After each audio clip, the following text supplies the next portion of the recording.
Primera de Juan, capítulo 3, versículos 1 al 9. Vamos a ver qué nos dice el Señor ahí.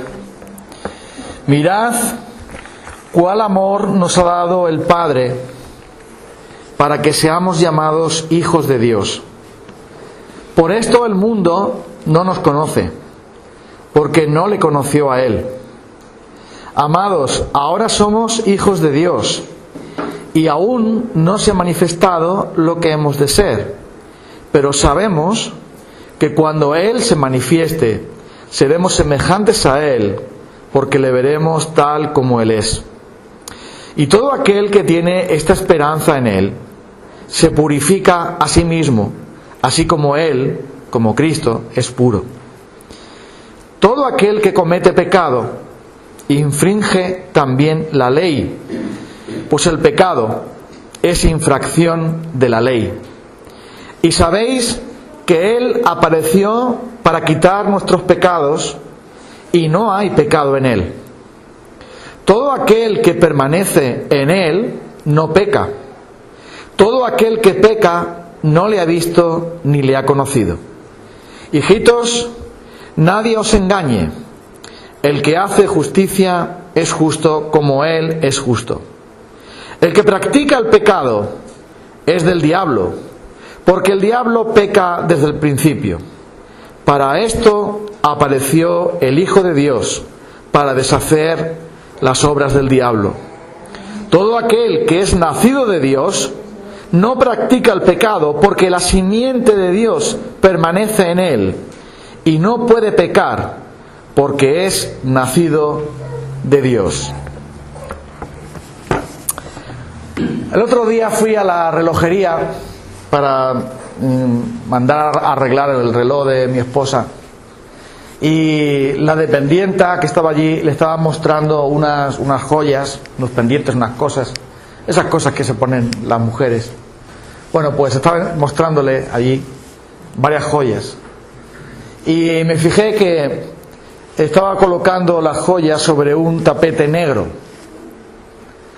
Entonces hay un tapete negro, así como las sillas aquí, y colocaba las joyas ahí y enfocaba la luz, una luz potente que tienen, para que las personas que estaban viendo las joyas vieran todos los detalles, vieran cómo brillaban, vieran los colores, cuando había así joyas con colores.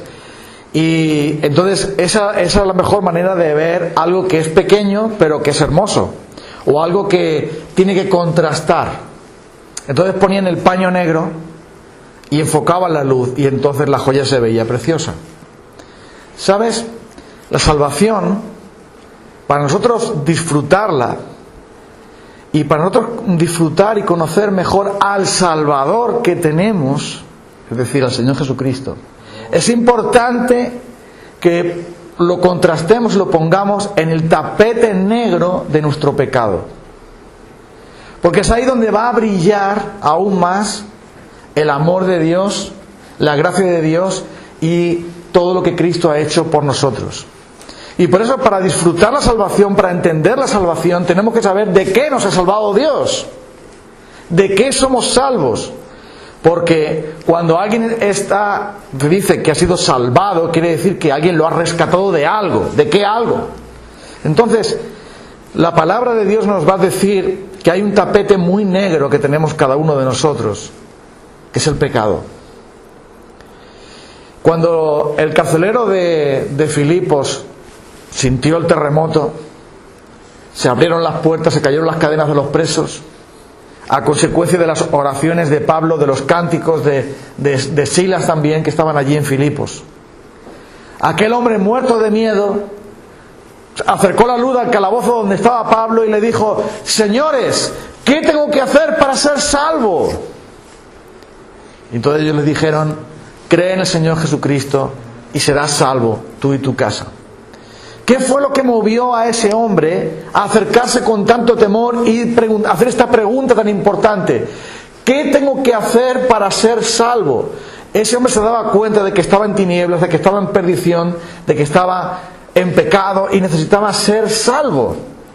Y para eso vino Jesús, para buscar y salvar lo que se había perdido.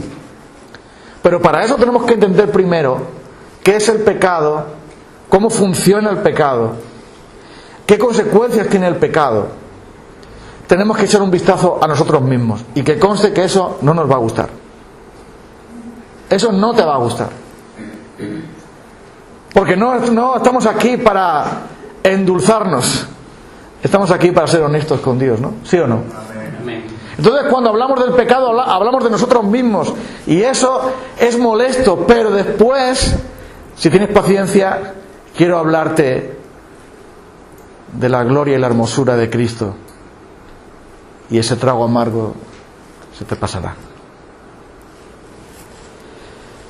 El pecado, dice 1 de Juan capítulo 3, versículo 4, es infracción de la ley, es romper la ley de Dios, es no hacer caso de Dios, ser desobedientes y rebeldes a Él, no obedecer sus mandamientos, no obedecer su palabra, es injusticia, es, como hemos dicho, romper la santa ley de Dios, y por lo tanto es una rebelión contra Dios, y además es un atentado contra el Creador, que es un Creador santo.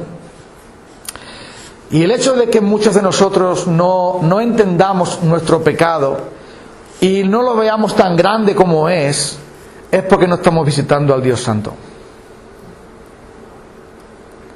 Es por eso que somos tan negligentes con nuestros pecados y tan diligentes con los pecados del otro. Porque no estamos visitando al Dios santo en oración. Porque no era ningún hombre malvado Isaías, pero cuando se acercó a Dios en oración y vio el trono de Cristo y las voces y los ángeles que decían santo, santo, santo es el Señor, toda la tierra está llena de su gloria, ese hombre no era ningún impío ni ningún malvado, pero cayó ante la gloria del Señor y dijo: ¡ay de mí, que merezco morir, porque soy un hombre pecador en medio de un pueblo pecador! Y muchos de los cristianos que no se toman en serio el pecado y lo ven como algo que no tiene importancia, es porque no están conociendo al Dios Santo, no han visto al Dios Santo, no han visto quién es Él, no han visto la majestad, no han visto el brillo de su gloria, no han visto el resplandor de su justicia, y por eso no destaca. Como la joya, si la joya la pones en un cristal y estás viendo lo que hay detrás del cristal, dice: no es tan bonito esto, hay que ponerlo en contraste. Y es por eso que nos hemos vuelto demasiado cómodos en cuanto al pecado, porque el pecado muchos de nosotros lo consideramos como hacer cosas malas. Ya sé, yo no soy pecador porque yo no robo, yo no soy un borrachín, yo no soy un vago, yo no le pego a mi mujer, yo no maltrato a mis hijos, yo no engaño a nadie. Y pensamos que el pecado es hacer cosas malas, cuando eso solamente es una parte del pecado. Porque el pecado no es simplemente acciones, sino es no hacer lo que Dios quiere. No hacer lo que Dios quiere. Si alguien viene a tu puerta para pedirte comida porque no tiene para comer ese día, y tú no le das comida, a ver, no le has pegado un empujón y no le has dado una torta, pero no le has dado de comer tampoco. Vete en paz, no te doy nada. No le has hecho nada malo a la persona, pero tampoco has hecho el bien. Por lo tanto, eso es pecado. Y de hecho, el mayor de los pecados, o digamos, a donde nos conduce el pecado, quería decir, es a la independencia de Dios. Ese es el peor de los pecados. Cuando declaramos la independencia. Cuando decimos: yo no necesito a Dios. Cuando lo necesite, ya iré a por Él. Ya iré a buscarle. Pero mientras tanto, yo no necesito a Dios. Porque centramos nuestra vida en el yo. No estamos preocupados en qué piensa Dios o qué es lo que Dios quiere de mí, sino estamos preocupados en nosotros mismos. ¿Cómo me va? ¿Cómo no me va? ¿Cómo me siento? ¿Cómo me levanto? ¿Qué necesito? ¿Qué no necesito? ¿Cómo estoy? ¿Cómo no estoy? Ese es el pecado. El pecado es que ignoramos a Dios. El pecado es que pasamos de Dios. El pecado es que damos la espalda a Dios. El pecado es que no contamos con Dios. No dependemos de Dios. No buscamos a Dios. Ese es el pecado. No es hacer cosas malas. Hay mucha gente que no hace cosas malas, pero vive de espaldas a Dios. Por lo tanto, el pecado es infracción de la ley, porque la ley de Dios dice: ama al Señor tu Dios con todo tu corazón, con toda tu alma, con toda tu mente, con todas tus fuerzas, y al prójimo como a ti mismo. No dice el primer mandamiento: no hagas cosas malas, eso viene después. Dice: ama al Señor tu Dios. Y nosotros nos amamos a nosotros mismos. Y solo nos interesa el yo. Lo que yo necesito, lo que yo quiero, cómo yo me siento, cómo me levanto. El pecado, por lo tanto, eso tiene que ver con no llevar el carácter de Dios en nosotros. Estamos, por lo tanto, privados de la gloria de Dios. Y es por eso que cuando nos comparamos con otros, pues no parecemos tan malos. Pero mira, que tú no tienes que compararte con otros. Tienes que compararte con lo que Dios dice. A mí no me consuela que estar en un hospital y estar al lado de uno que está peor que yo. Mira, es que yo también estoy malo. El que está a mi lado está peor que yo. Pues mira, qué suerte que el que está a mi lado de compañero de habitación en el hospital está peor que yo. Eso es el mal de muchos, consuelo de tontos. Lo que importa no es si está peor otro que tú, sino que tú también estás mal. Y es por eso que cuando miramos en la palabra de Dios las profundas raíces del pecado, nos damos cuenta de que no son solamente acciones o palabras, sino que el pecado hunde sus raíces en lo más profundo de nuestro ser. Y por mucho que seguimos el árbol, las raíces siguen ahí y van a brotar una y otra vez. ¿De dónde vino el pecado, amigos, hermanos? El fabricante del pecado es el diablo. Él tiene el copyright. Él tiene el Made in, ¿no? Cuando compras algo pone Made in China o USA o donde sea. La Biblia nos cuenta que el diablo se rebeló contra Dios. El diablo fue el ángel más importante que Dios creó. Lucifer, el mayor de todos, la luz más grande. Pero en algún momento, no sabemos por qué ni cómo, pero en algún momento él encabezó una rebelión contra Dios porque quiso ser como Dios, quiso quitarle el mando a Dios, quiso tener un puesto que solamente Dios puede tener. Y él, por su orgullo, cayó, y todos los demonios que también quisieron unirse a la fiesta, el orgullo los llevó a querer ser independientes de Dios. Mira de dónde viene el pecado. El pecado es que por orgullo, porque yo me creo suficiente y autosuficiente, le digo a Dios que no. Yo no quiero estar por debajo de ti. Yo no quiero que me gobiernes tú. Yo no quiero que tú me mandes a mí. Yo quiero ser como tú. Ese es el pecado, amigos, hermanos. El pecado es: me niego a someterme al Señor. Yo no me voy a someter a Él. Y eso fue lo que hizo el diablo. Y claro, la serpiente, que era astuta, también le inyectó ese veneno a la mujer y al hombre. Porque el diablo dijo: ¿por qué os conformáis con ser solo criaturas cuando podéis ser como Dios, conociendo el bien y el mal? Dios no está siendo honesto con vosotros. Está diciendo que no comáis del árbol, pero porque en verdad lo que Dios quiere es que vosotros no seáis como Él, para Él llevar siempre toda la gloria, ser el primero, y vosotros estar siempre debajo de Él. Pero si coméis del árbol, esa diferencia entre creador y criatura se terminará, y podrás mirarle a la cara a Dios de tú a tú. Y la mujer fue engañada con eso y dijo: solamente por coger el árbol ya voy a poder decirle a Dios de tú a tú, no voy a tener que someterme, no voy a tener que obedecer órdenes, no va a haber diferencia entre el creador y la criatura. Solamente por eso seréis como Dios, sabiendo el bien y el mal. Entonces ella miró y vio que era codiciable. La codicia surgió allí, y el orgullo de decir: voy a ser como Dios. ¡Wow! ¡Yo! ¡Oh! ¡Increíble! Y el calamidad de Adán, como tenía a su esposa como la diosa, no solamente miró cómo su mujer comía, sino que él también se apuntó. Porque cuando nosotros ponemos nuestra mirada en una persona antes que Dios, esa persona se convierte en nuestro Dios, ¿sí o no? El que ama a su padre o a su madre más que a mí, mira cómo me sonríe. Hola, guapo. Tiene los ojos azules, ¿eh? Qué guapo es. El que ama a su padre o a su madre o a su mujer o a sus hijos más que a mí, no dice que no haya que amarlos, dice más que a mí no es digno de mí. Y Adán no amó al Señor primero, no creyó en el Señor primero. Él amaba más a su mujer y puso a su mujer primero que Dios.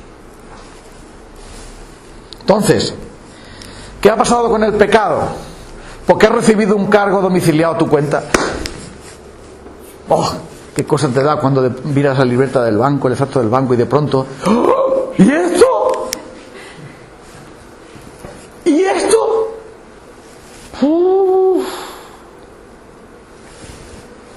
Al pecar Adán y Eva, ese pecado se ha transmitido a todo el género humano y ahora ha sido domiciliado en nuestra cuenta.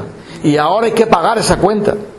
Por medio de un hombre el pecado entró en el mundo y así la muerte a todos, por cuanto todos pecaron. Pero ahora vienen aquí algunos que dicen, oye, pero yo no tengo culpa de que Adán y Eva comieran del árbol, que no hubieran comido. Muchos se preguntan eso. ¿Es eso justo? ¿Es justo que por el pecado de ellos, de alguien que yo no he conocido en la vida, yo tenga que ahora ser pecador y cargar con el pecado y todo esto? Esto parece injusto. Porque hasta David dice, en pecado me concibió mi madre. Es decir, hemos nacido con la simiente del pecado dentro de nosotros. Pero eso no parece justo. Pero hay por lo menos 5 razones para ello. Muy rápidamente digo. La primera es, Dios trabaja con representantes. Tú también, ¿no? ¿Quién representa a los ocoyaminos? El alcalde. Si hay que negociar algo, no van a ir cada uno de los dos ocoyaminos a decirle al presidente, queremos esto. Siempre tenemos representantes. ¿Quién representa en el colegio a los estudiantes? Un representante. ¿Quién representa en el gobierno? Un representante. Y todos nos beneficiamos o todos nos perjudicamos. Cuando hay un convenio agrario para que se pague a tanto el kilo de uva, ¿quién negocia eso? ¿Todos los agricultores de España se juntan? No. Son los representantes los que negocian eso. Así que el principio de la representación está en todas partes. Y es algo justo. No hay nadie que diga, ¡oh, qué injusto es esto! No, porque hay un representante y él representa a todos. Más vale que no se equivoque, pero él representa a todos. Y además, las condiciones de Adán y Eva eran inmejorables. Porque ellos no tenían pecado. Es decir, no estaban bajo presión de pecado, no tenían una simiente del pecado dentro de ellos, tenían comunión con Dios, estaban en un estado de inocencia, un estado de santidad, y por lo tanto eran las condiciones mucho mejores que cualquier otra cosa que se hubiera podido dar. No lo hubiéramos hecho tú y yo mejor, seguro. Seguro que no. Porque al final, todos y cada uno de nosotros en la mente de Dios hubiésemos hecho exactamente lo mismo. Es muy fácil cuando criticamos nosotros a los políticos. Mira qué político está haciendo eso. Me acuerdo de uno, concretamente de un político, que criticaba a los otros políticos porque se aprovechaban de su cargo para conseguir cosas. Y decía, esto está muy mal, porque con el sueldo que ganan, mira qué sueldo tan grande tienen, cuánto dinero tienen. Y resulta que el que más criticaba, de pronto dice, voy a comprarme un chalet bien grande en Madrid, porque como he tenido 2 hijos, pues no pueden vivir en un piso como cualquier otra persona. Mejor un chalet bien grande que cueste 300.000 euros. O sea que no es lo mismo llamar que salir a abrir, ¿a que no? Y muchos que nosotros criticamos eso, a lo mejor en su puesto hubiéramos dicho, oye, pues ahora que me lo puedo permitir, ¿no? Pues ahora, ¿no? Ahora... Entonces, el pecado ha traído ¿qué? Ha traído corrupción.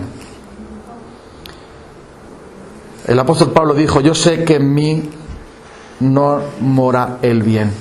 Esto es en mi carne, mi naturaleza humana. No mora el bien. porque engañoso es el corazón más que todas las cosas y perverso. ¿Quién lo conocerá?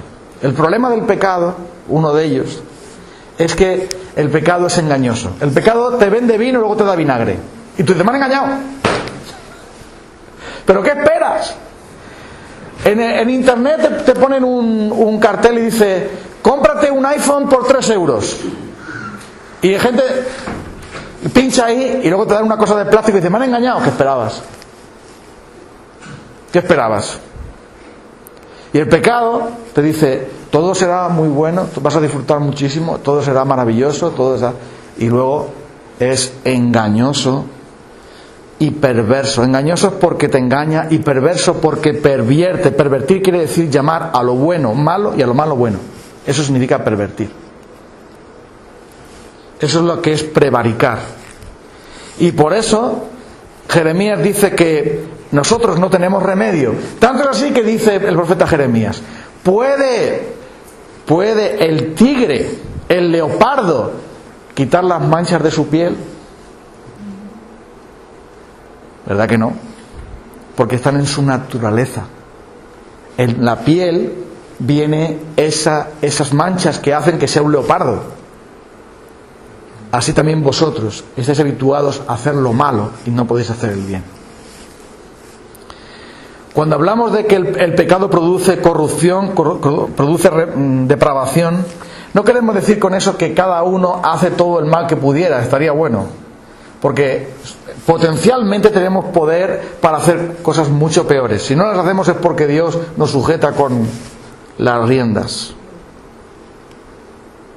Pero somos capaces de lo peor. Y nuestra condición como seres humanos es esa. Por eso nosotros tenemos un certificado de nacimiento y un día alguien recogerá un certificado de defunción. ¿Y eso por qué, hermanos, amigos? Porque la paga del pecado es la muerte. Es la consecuencia de haber pecado contra Dios. Que no te vas a librar, no nos podemos librar de eso. Tenemos certificado de nacimiento y tenemos certificado de defunción, porque el pecado conduce a la muerte tal y como el Señor les había dicho. Y eso trae unas consecuencias. Ya hemos hablado de una de ellas, que es la muerte física, pero hay otra cosa peor, y es la muerte espiritual. El pecado produce muerte, y la muerte en la Biblia no es nunca el fin de la existencia. Eso no es nunca la Biblia dice que la muerte sea el final de la existencia, sino una separación, un cambio de existencia. Dejamos de existir de una manera para existir de otra. Me explico. La muerte física es la separación del cuerpo y del alma. Nuestra parte espiritual, llamémosla alma y espíritu, o alma solo, o espíritu solo, como tú quieras, da lo mismo. La parte espiritual del ser humano y la parte material del ser humano, el cuerpo, que es la funda, la cáscara, el envoltorio, la herramienta del alma, ese cuerpo se separa del alma. Y eso se llama muerte. Pero el alma, que es lo que somos cada uno de nosotros, nuestra parte espiritual, eso no se muere. El cuerpo lo pueden echar a donde sea, al cementerio, quemarlo, lo que haga falta, lo que quieran hacer, no importa, pero el alma no muere. Y la muerte física es esa separación, la separación de esta vida. Pero hay una muerte también espiritual, porque a causa del pecado, nuestra relación con Dios se destrozó, se rompió para siempre. Y no podemos tener relación con Dios de ninguna manera. No podemos tener comunión con Dios a causa del pecado, porque verás, Dios odia el pecado y tú y yo amamos al pecado. Entonces no puede ser que nos juntemos nunca. No vamos a estar de acuerdo nunca. Pues si tú quieres ir con alguien que quiere ir para Madrid y otro que quiere ir a la China, oye, ¿en qué quedamos? No podemos ir a los dos sitios a la vez. Y Dios es santo, y con Él es la santidad, no hay otro sitio. Y nosotros somos pecadores y nos puede gustar un poquillo la santidad, pero lo que nos tira bien es el pecado. Eso nos va mejor. Porque es lo que va con nuestra naturaleza. La naturaleza de Dios es la santidad, la naturaleza nuestra es el pecado. Entonces, ¿qué ocurre con el pecado? Que el pecado nos ha separado de Dios definitivamente, radicalmente, totalmente, absolutamente. No hay manera de que nosotros podamos estar en comunión con Dios porque somos pecadores. Es imposible. Dios no puede tener comunión con los malvados, no puede tener comunión con el pecado, no puede tener comunión con aquellos que no cumplen su ley. Es imposible porque Dios es perfecto y tú y yo somos imperfectos. Por lo tanto, el pecado nos ha traído la muerte espiritual. Y Efesios 2 dice, estando muertos en delitos y pecados. Pero no es eso lo peor. No es solamente que te mueres físicamente, no solamente que estás muerto espiritualmente, que estás apartado de Dios y condenado por Dios, sino que además te espera la muerte segunda. ¿Cuál es la muerte segunda? La Biblia dice que hay una muerte segunda, que es estar condenado, separado de Dios por toda la eternidad. Mira, cuando yo era jovencito escuchaba la música heavy y había muchas canciones que hablaban del infierno como un sitio divertido. Las canciones decían que el infierno era el sitio donde te juntabas con tus amigos para estar drogándote y estar manteniendo relaciones sexuales y estar disfrutando de la vida, porque este mundo era un rollo y el infierno era lo mejor. Y entonces aquellos que adoraban al diablo y estas cosas y hablaban mucho de todo eso, cantaban esas canciones. Y muchos piensan que, como dicen algunos, que el infierno está vacío. Dijo un líder religioso. La Biblia dice que hay gente ahí. Pero bueno, si ese líder religioso dice eso, tú verás a quién crees. Pero también es quienes piensan que el infierno es divertido. Pues verás. Voy a ponerte un ejemplo para hacerte una idea de lo que es el infierno.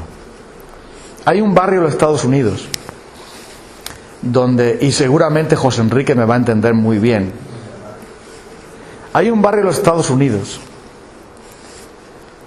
tan peligroso por la delincuencia, por la droga, por la perversión y la maldad que hay allí.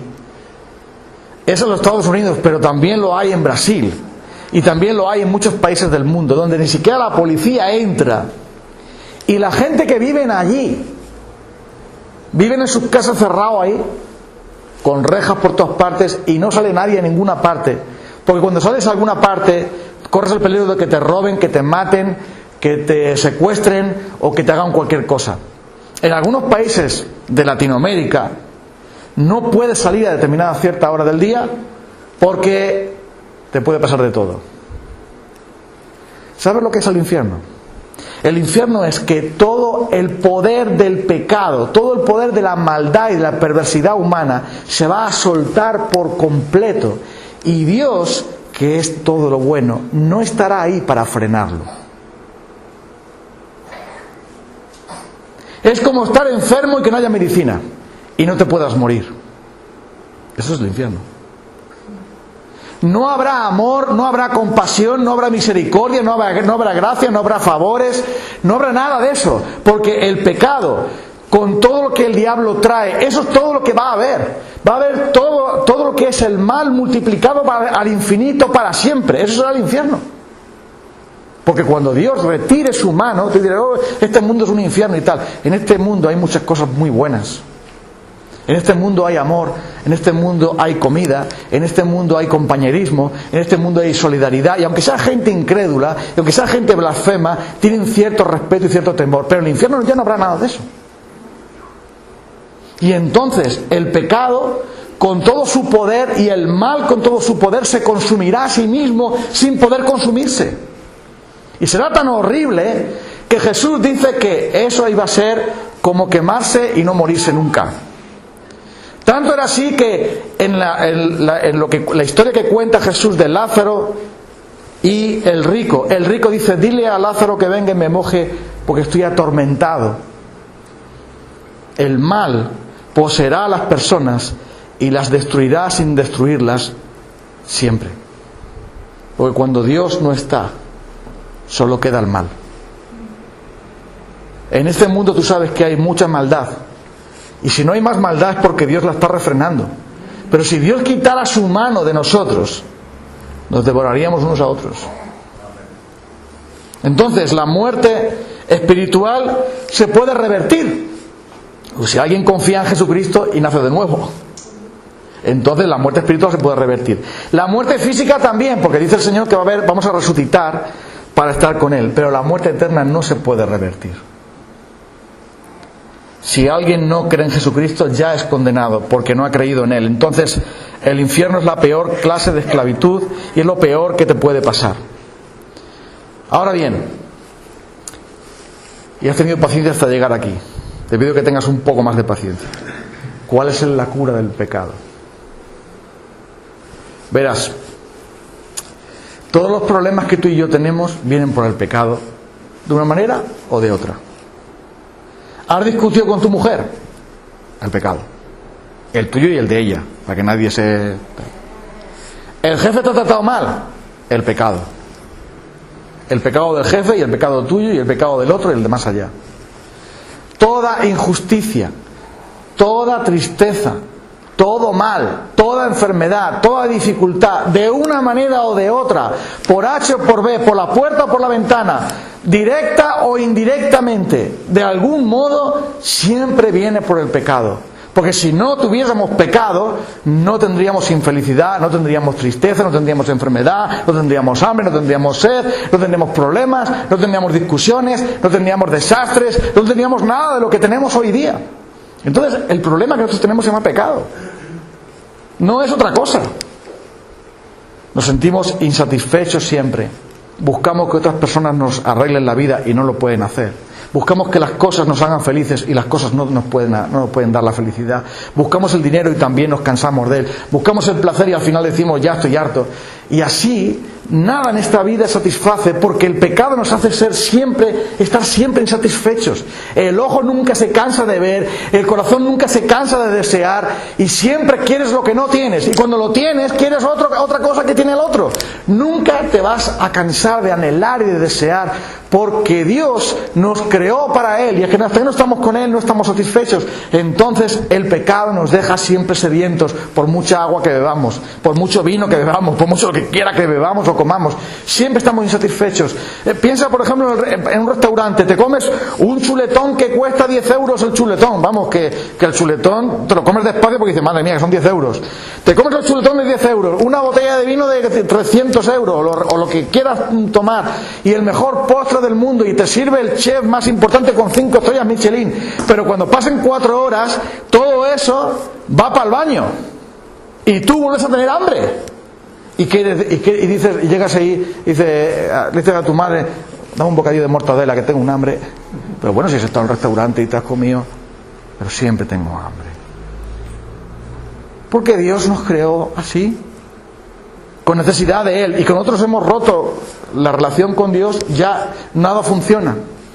Y por ese motivo hay que buscar una cura para el pecado. ¿Y cómo podría ser eso? Primero, había que arreglar el problema de la ofensa contra Dios.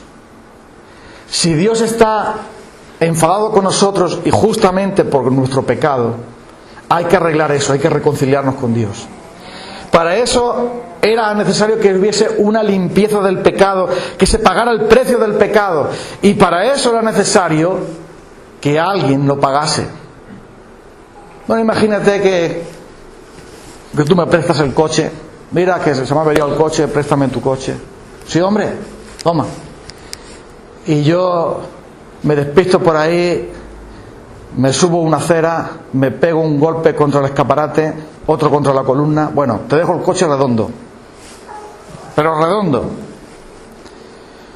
Y yo te digo, aquí tienes el coche, pero discúlpame, perdóname, es que me despisté y una mosca que entró y tal.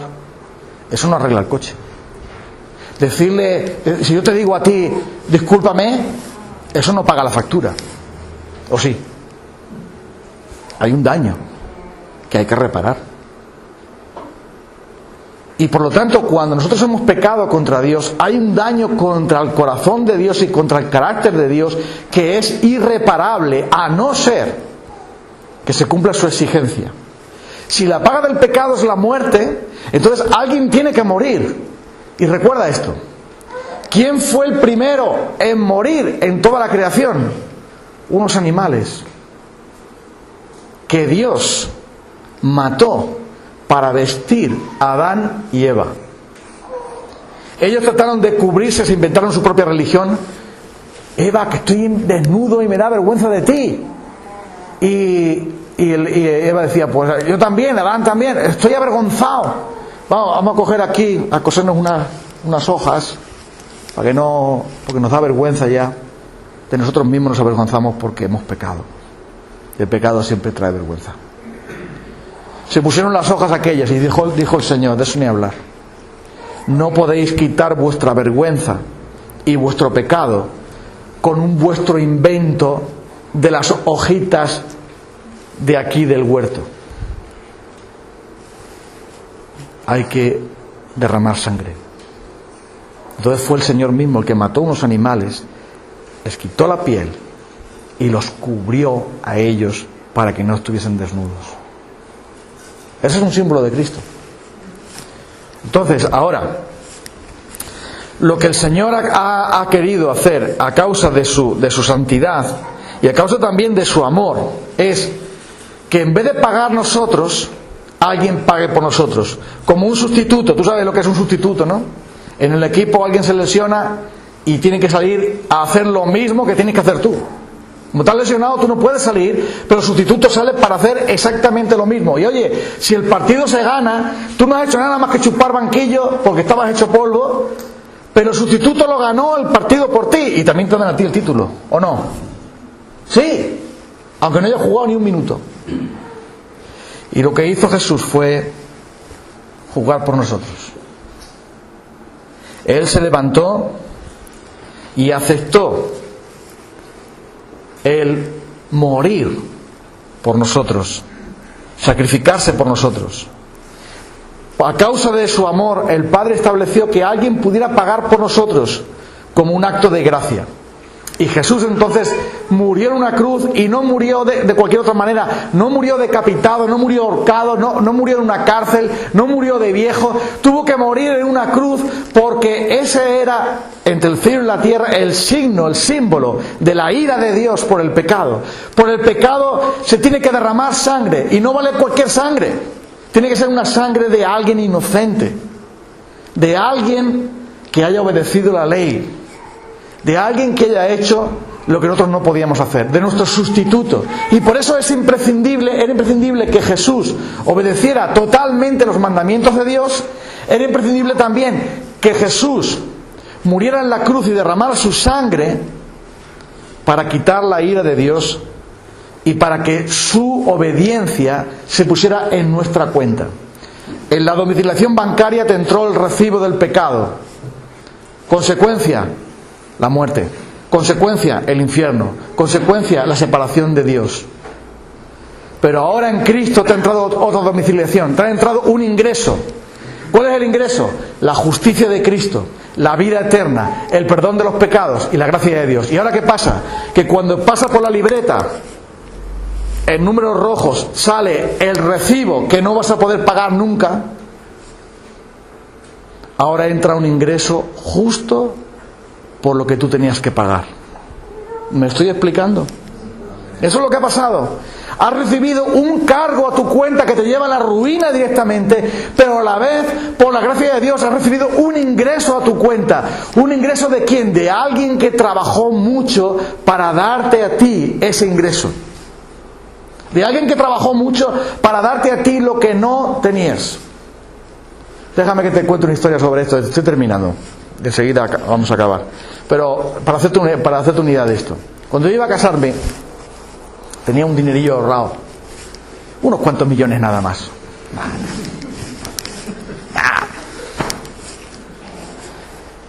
Y todo hombre de bien tiene que ahorrar para casarse, ¿sí o no? A ver. Entonces, pues, de las chapucillas que hacía con mi padre y del trabajo que hacía con mi tío también en los ratos libres, pues yo había guardado un dinero en una cuenta. Y cuando yo trabajaba con mi padre, trabajaba en la vendimia y esas cosas, pues entonces mi padre decía: a mí no me des nada, guárdalo en la cuenta para cuando te cases. Sí, padre, sus órdenes. Entonces yo guardaba ese dinero en la cuenta bancaria del casamiento. Había poquillo dinero, pero ahí estaba ahí. Y no se podía gastar ni un céntimo, ¿eh? ¿Te para acá la libreta? Vale. Bueno. Bueno, un día llega mi madre y dice, voy a actualizar la cuenta del banco. Bueno, voy a llevar la libreta ahí, meto ahí y casi nunca había nada, y de pronto hace la impresora. ¿Qué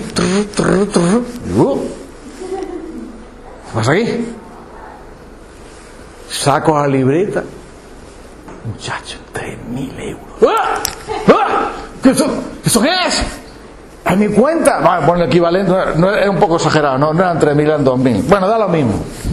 El caso es que, ella lo sabe, el caso es que saco la libreta y veo de pronto un ingreso, una imposición, que es decir, que alguien fue al banquero y le dijo, esto es esta cuenta.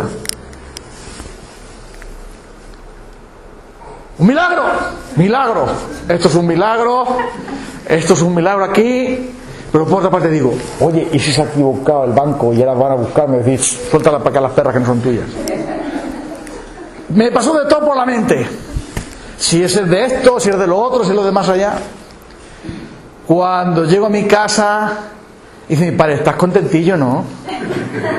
Y ahí, bueno, se dice, mira, es que yo fui al banco a hacer un ingreso de un dinero que teníamos ahorrado. Y en vez de llevarme la libreta mía, me llevé la tuya. Y lo puse en tu libreta. Ah, sí. Pero bueno, ¿cómo es para casarte? Te voy a dejar ese dinero ahí. ¡No me digas! ¡Oh, qué bien! ¿Seguro? Sí. Déjalo ahí. Y ahora en esa libreta que no había casi nada, había ya algo. Verás. Una imposición a mi cuenta. El recibo de la ley de Dios y de la justicia de Dios, la domiciliación a tu cuenta de cargo, era: la paga del pecado es la muerte. Toda alma que peque tiene que morir. Y todo lo que la palabra de Dios, por cuando todos pecaron y están destituidos de la gloria de Dios. Y todas esas sentencias de la Biblia que están ahí claramente acerca de que somos pecadores. Pero Dios tuvo una buena idea, la mejor de las ideas. Él trabajó en Cristo. Como mi padre trabajó en la construcción duramente para guardar ese dinero. Un dinero que yo no gané. Cristo trabajó muy duramente en esta tierra, subió a una cruz para hacerte a ti el ingreso correspondiente a lo que tú y yo merecíamos, a lo que tú y yo teníamos que pagar. Y ese ingreso es no solamente para cubrir unos gastos, sino para llevarte a la gloria y gozar de Él para siempre. Y no fue dinero, fue su propio Hijo. No fueron cosas, fue su vida. Fue su justicia, su obediencia perfecta, su sumisión completa. Y como Él es nuestro sustituto, ahora ya no hay ninguna condenación para nosotros. Porque verás, el Padre ha recibido exactamente lo que Él demandaba. Tiene que morir alguien por el pecado, tiene que ir alguien al infierno por el pecado, tienen que pagar por el pecado y tienen que obedecer mi santa ley si es que quieren venir conmigo al cielo. Esos dos problemas los teníamos ahí. Y ahora ¿qué pasa? Que en Cristo todo eso ha sido cubierto, todo. Y ahora el pecado no debe tener dominio sobre nosotros. Para esto apareció el Hijo de Dios, para deshacer las obras del diablo. Él dice, nunca peca. Y Él apareció para liberarnos del pecado. Y Él apareció para quitar la condena del pecado. Él apareció para darnos seguridad, perdón y salvación. Y ahora, ¿cómo brilla Jesucristo ahora? En todo eso negro que hay ahí, Él es la piedra preciosa. Él es aquel que nos libera del pecado, de sus consecuencias, del poder del pecado, de la condena del pecado, de la presencia del pecado. Nos va a liberar también cuando llegue su momento. Él se llevó la muerte, se llevó el pecado, se llevó a Satanás, se llevó todo lo malo, lo llevó a la cruz y lo venció, lo aplastó, lo eliminó, lo erradicó, quitó todo el poder del maligno, saldó nuestra deuda, nos liberó. Y ahora nosotros, ¿qué debemos hacer? Celebrar lo que Cristo ha hecho y apropiarnos de eso, gozar de eso. No hay nada más que hacer ahora. No hay penitencias que hacer, no hay tambores que tocar, no hay cadenas que arrastrar. Ya no hay religión que satisfacer, ya no hay mandamientos que obedecer para agradar a Dios y a ver si nos lleva al cielo. Todo eso ya lo ha hecho Cristo, lo hizo de una vez por todas, murió y resucitó. ¿Y ahora qué hay que hacer? ¡Gózate! Solo eso, gózate. Y cuando veas que el pecado tiene algún dominio sobre tu vida, vuelve a la cruz donde Jesús lo venció. Vuelve a la cruz por la fe, donde Él fulminó todas las obras de las tinieblas. Vuelve a la cruz otra vez y verás cómo brilla su amor y su gracia. Y no te asustes si lo ves todo negro en tu corazón. Porque el Señor no te llama a ti a ver todo lo negro que hay en tu corazón. Aunque no está mal mirar de vez en cuando. Sino que el Señor te llama a ti a ver la joya preciosa que es Cristo. Infinitamente santo, perfecto, obediente, fiel, poderoso. El diablo le mordió a él para que no te muerda a ti. El diablo mordió su talón, pero él aplastó su cabeza. Y a nosotros en él somos más que vencedores. Por eso esta salvación es tan, tan grande. Vamos a orar.